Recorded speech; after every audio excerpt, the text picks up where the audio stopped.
Hello, everyone, and welcome to this episode of Ignition Time. President Biden smacks down the Republicans, calls them out on the games they're playing, and says, we're going to have to do this or it's a no-go from me. This is an important episode of Ignition Time. Let's just jump right in, everybody. Let's start with a very interesting gesture from the president. As the president and the First Lady were walking down the White House lawn, the president stopped, picked up a dandelion, which is a flower from the White House lawn, and handed it to the First Lady. Now, the reason I'm showing you this is there was one SMACKS host who absolutely freaked out about this. First, let's take a look at this segment with the president picking up a dandelion from the White House lawn and handing it to the First Lady in a very interesting gesture. Let's roll the tape and check this out real quick.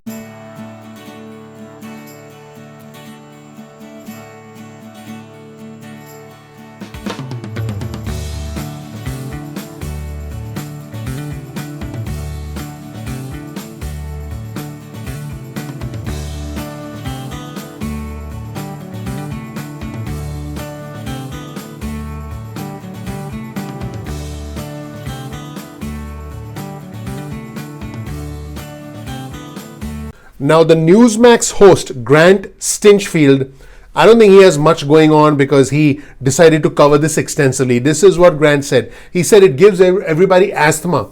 I say it was a planted dandelion there. Who knows? Well, this is extensive coverage from SMACKS host Grant Stinchfield, who I think doesn't have too much going on. Let's check out Grant Stinchfield freaking out about this simple gesture from the President of the United States. Let's roll the tape and watch. I think it's a dandelion, but it's a dandelion that hasn't even blossomed into a flower yet. Like, it gives everybody asthma.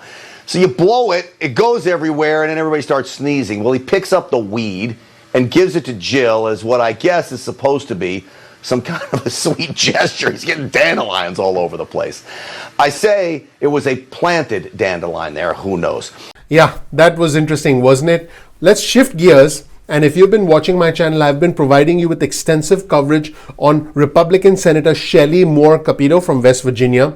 Her counterpart is the Democratic Senator, the conservative senator from West Virginia, Senator Joe Manchin, who has been a thorn in the side of the Democrats. But Senator Shelley Moore Capito was invited by the president to the White House for a discussion. But what's really interesting is that the president warned the Republican Party that it's a no-go from me if the Republican Party does not meet him halfway. Let's take a look at this headline on your screen from CNN. We'll provide you with the link to this article and all of our resources in the description section below. The important part is this comment from President Biden. I'm going to quote the President of the United States.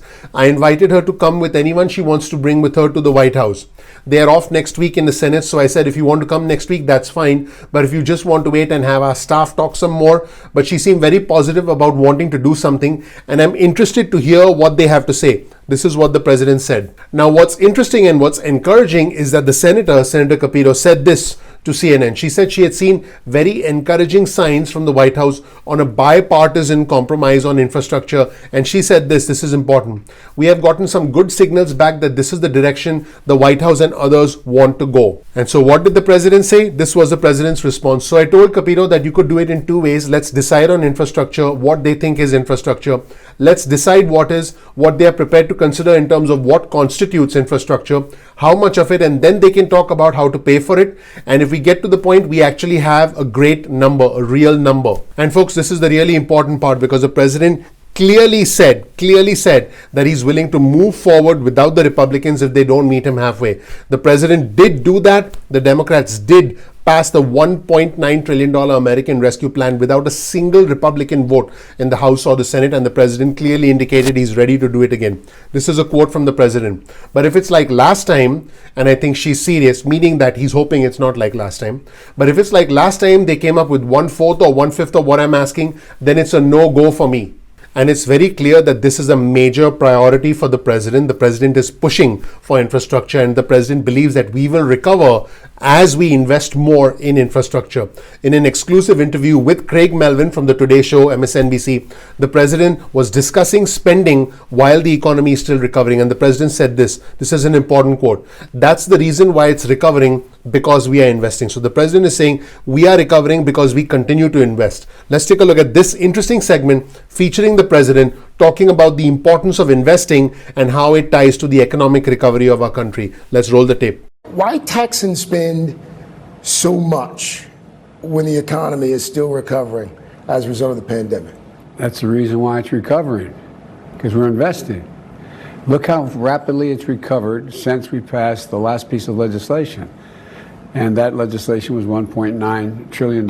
If we don't invest in this country, we're going to actually we're going to fall behind even further. And the entire push to continue to sell the infrastructure plan, future spending plans, continues from the Biden administration. Here's a headline on your screen from CNN. Biden stops in Georgia to sell the sweeping economic proposals after his primetime speech, which was his address in front of the joint session of Congress. Here's a direct quote from the president from his Getting America Back on Track tour. That's what the tour is called, Getting America Back on Track. The president said this: as much as we've done, we've got a lot more to do. And that's why I've proposed the American Jobs Plan. By the way, the American Jobs Plan is a $2.25 trillion infrastructure plan, followed by the $1.8 trillion American Families Plan. So the president says, and that's why I've proposed the American Jobs Plan. It's a once-in-a-generation investment in America, and he said it's the biggest jobs plan in this country since World War II. And the president also thanked the voters of Georgia for their support, because according to him, it was because of the two senators from Georgia, the two Democratic senators from Georgia, Senator Raphael Warnock and Senator John Ossoff. It's because of those two senators that the Democrats have a razor-thin majority in the Senate when you include the vice president's vote, the Vice President Kamala Harris's tie-breaking vote. This is what President Biden told the voters of Georgia. The American Rescue Plan would not have passed. So much have we gotten done, like getting checks to people. Probably would not have happened. So if you ever wonder if elections make a difference, just remember what you did here in Georgia when you elected Ossoff and Warnock. You began to change that environment. It's very clear that the president is pushing ahead and is ready to pass more infrastructure spending packages and larger relief packages without the support of the Republicans if they don't meet him halfway. In fact, I think he smacked them down and laid down the gauntlet and said, hey, meet me halfway, because if you're going to come back with 20-30% of what I proposed, let's not waste any time. Let me know whether you agree or disagree with the president's approach in the comment section below. As always, you'll find a link to all of our resources in the description section below. Please click like, please subscribe, please enable notifications. It'll just take you a second of your time to do that, but it really helps out the channel. It would mean a lot to me personally. Also follow me on Twitter. Right here is my Twitter feed. You can follow me on Twitter. You'll get breaking news and alerts on Twitter. Thank you so much for watching. I'm looking forward to seeing you in the next episode of Ignition Time. Oh, before I forget, our Twitter handle is twitter.com/ignition_time. So our Twitter handle is ignition_time on Twitter. Thank you so much. I'll see you in the next episode.